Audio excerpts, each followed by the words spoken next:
Hey you guys, we've got video number 4 coming at you on how to thrive through the holidays. So if you missed the first 3 videos, you make sure you want to get those because that's where we talk about our training and how to set up your workouts optimally for the best results and the biggest bang for your buck calorie-wise for time through this holiday season, okay?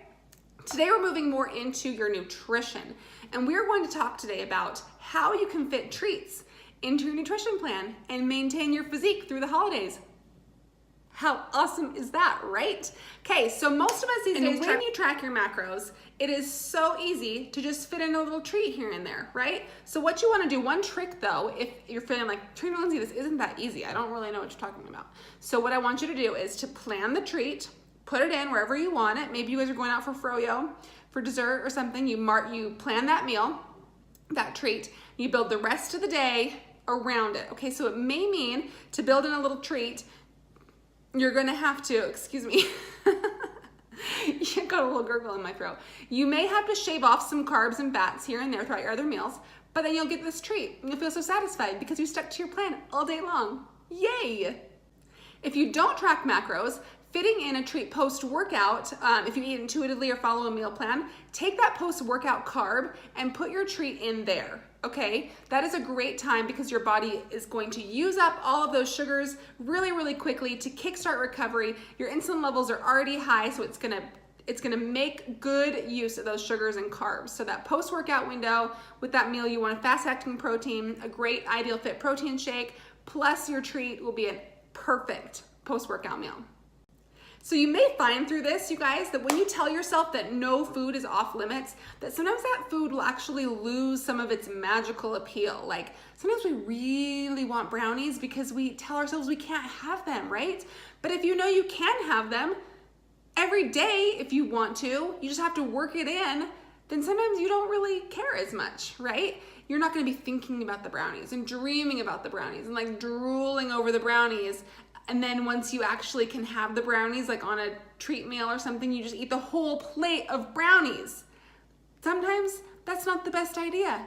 Actually, that's kind of like never the best idea. But if you know you can have a brownie, or heck, even like a half a brownie or 3/4 of a brownie, you can work it in, have a little taste every day, and move along. Okay, a couple more thoughts about building in treats. You don't need the whole thing. So like I just said, if you think you can have a brownie every day, sometimes you don't need to eat the whole thing. Sometimes you might be fine with just a half of it, okay? One thing that I like to think about is the 4-bite rule. Okay, this is big, guys.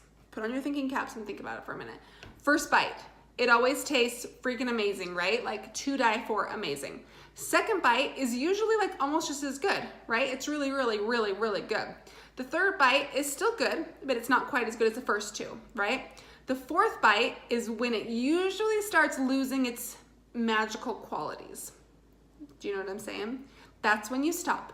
If you stop after that 4th bite, when it starts to lose that amazingness, then you know you got the most satisfaction from the fewest number of calories. Think about that for a second.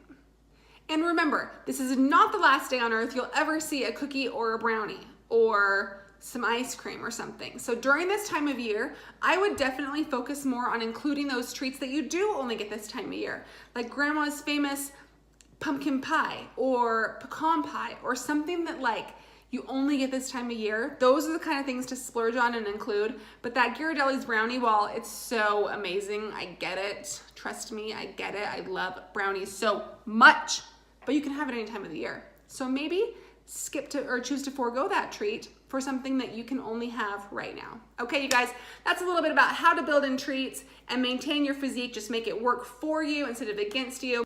Tomorrow, we're gonna be talking about how to deal with food gifts, right? And I don't mean gifts like moving pictures. I mean like GIFTS. We're gonna deal with them. I'm gonna teach you guys what to do. All my tips and tricks. Hope you guys like this video series. Please give it a thumbs up and I will see you tomorrow.